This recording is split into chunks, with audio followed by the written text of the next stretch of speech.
घर का बंटवारा। अरे विनोद, तूने हलवाई को सारा सामान तो दे दिया है ना? अक्षय की शादी में कोई कमी नहीं रहनी चाहिए। आखिर सबसे छोटा भाई है तुम सबका। हाँ माँ, आप चिंता मत करो, मैं पूरा ध्यान रखूंगा। मंगल बेटा, तूने तो कहा था कि फूल का ऑर्डर दे दिया है, यहाँ तो फूल पहुँचे ही नहीं। अब क्या बहू की विदाई के बाद फूल आएंगे? माँ, मैंने अभी बात की है फूल वाले से, वो रास्ते में ही है। आप किशोर भैया से क्यों नहीं कहती कुछ करने को? किशोर पहले ही मेरे बताए काम कर रहा है। पास के सभी रिश्तेदारों और मोहल्ले वालों को कार्ड वही तो देकर आया था। रिसेप्शन के लिए हॉल भी उसी ने बुक किया था। टेंट कुर्सी वालों को भी तो वही देख रहा है। पर कई मोहल्ले वाले तो हमारे भरे पूरे परिवार से जलते भी है, उन्हें बुलाने की क्या जरूरत थी? बेटा, शादी ब्याह में तो बुलाना ही पड़ता है, नहीं तो लोग क्या कहेंगे। दादी दादी देखो ना, हलवाई अंकल हमें लड्डू नहीं दे रहे, आप इनको डांटो ना। अरे चैन सुख दे देना बच्चों को लड्डू, क्यों तंग कर रहा है इन्हें? बीबी जी, मैं कहाँ मना कर रहा हूँ, लेकिन लड्डू बनते ही ये बच्चे उठा उठा कर खा लेते हैं। अरे मैं तो इन्हें थाल में रख के परोस भी नहीं पा रहा। भागो, अब कोल्ड ड्रिंक पीने चलते हैं। भागो भागो, अब कोल्ड ड्रिंक पीने चलते हैं। जैसे कि आप देख रहे हैं, आज इस घर के सबसे छोटे बेटे अक्षय की शादी है। घर में बहुत चहल पहल है। कुलभूषण की बीवी कमला को फुर्सत ही नहीं है कामों से, लेकिन कुलभूषण और घर के बाकी लोग कहाँ हैं? आइए देखते हैं। अजी, आप यहाँ आराम से बैठकर गाने सुन रहे हो और घर में अभी तक इतने काम बचे हैं करने को। अरे भाई, मेरे सबसे छोटे बेटे की शादी है, इसके बाद तो मैं अब चिंता मुक्त हो ही जाऊंगा। और फिर घर में तुम हो, बेटे बहुएं हैं, तुम लोगों के होते हुए मैं क्यों काम करूं?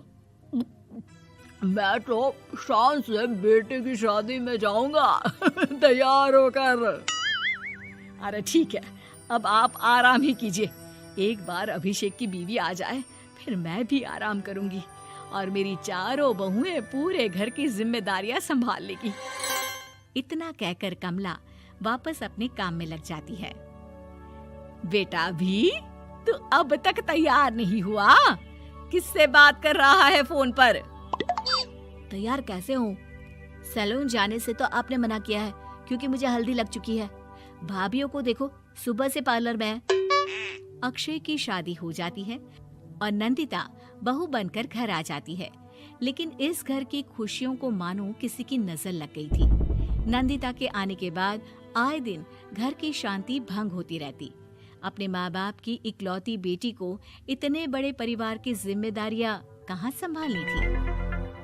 अभी देखो ना, मेरे हाथों की मेहंदी भी अभी नहीं उतरी है और तुम्हारी मम्मी ने मुझे घर के कामों में लगा दिया। मैंने सोचा था कि घर की सबसे छोटी बहू होने के कारण मुझे सब पलकों पर बिठा के रखेंगे, पर यहाँ तो पलक झपकने की भी फुर्सत नहीं मिलती।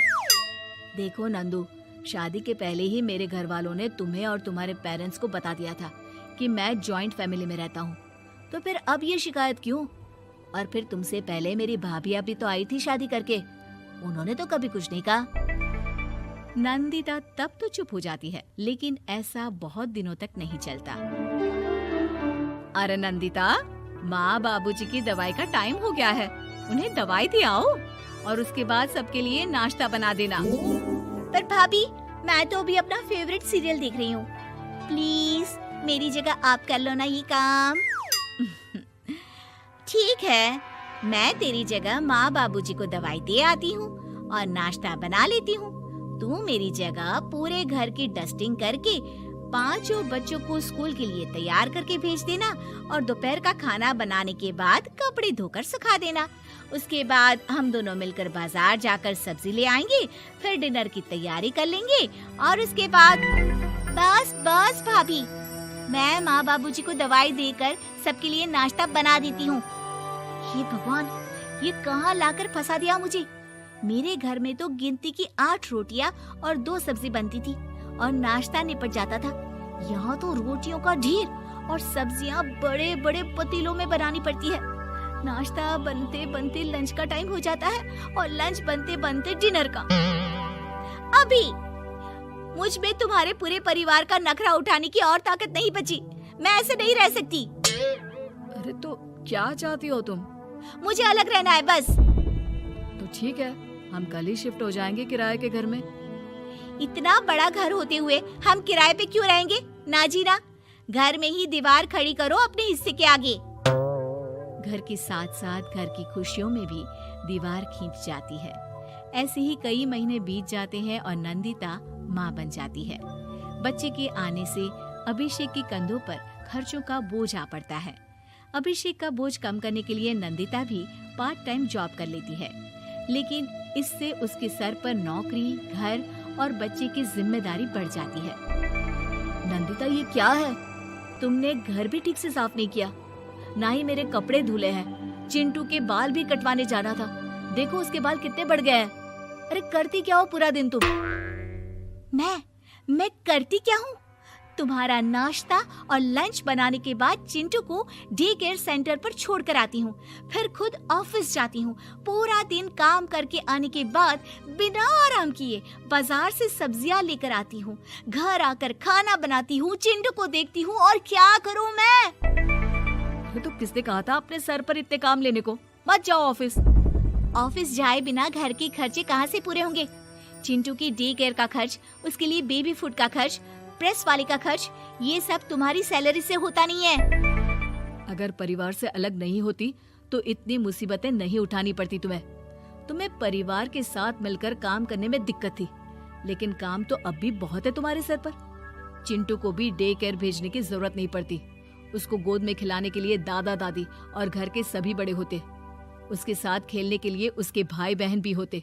मेरे तीनों बड़े भाइयों के बच्चे भी बड़े हुए हैं, लेकिन बिना महंगा बेबी फूड खाए, क्योंकि मेरी माँ और भाभियाँ बहुत अच्छे से जानती है कि बच्चे को क्या खिलाना चाहिए।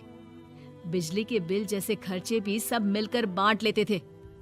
लेकिन तुम्हें तो सबसे अलग रहने में ही मजा आता है, तो अब शिकायत क्यों करती हो? बस करो अभिषेक, बस करो। मैं मानती हूँ कि मैं गलत थी। मेरे एक गलत फैसले ने हमें बिल्कुल अकेला कर दिया है सबसे।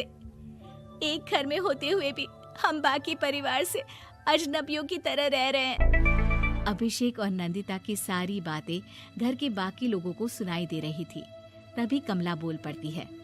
अरे नंदिता बहू, किसने कहा कि तुम अकेले हो? तुम्हारा इतना भरा पूरा परिवार है ना तुम्हारे साथ। हम तो बस ये चाहते थे कि तुम अपनी गलती समझ जाओ। अगर हम तुम्हें समझाते तो शायद तुम ना समझती, लेकिन अपनी गलती का एहसास तुम्हें खुद हो गया है, तो अब तुम समझ चुकी हो परिवार में एक साथ रहने का मोल क्या होता है। मम्मी जी, मुझे माफ कर दीजिए, अब ऐसा दोबारा कभी नहीं होगा। अरे माफी बाद में, पहले मेरा पोता जरा मेरी गोद में तो दे, और तू जाकर सबके लिए चाय बना ला।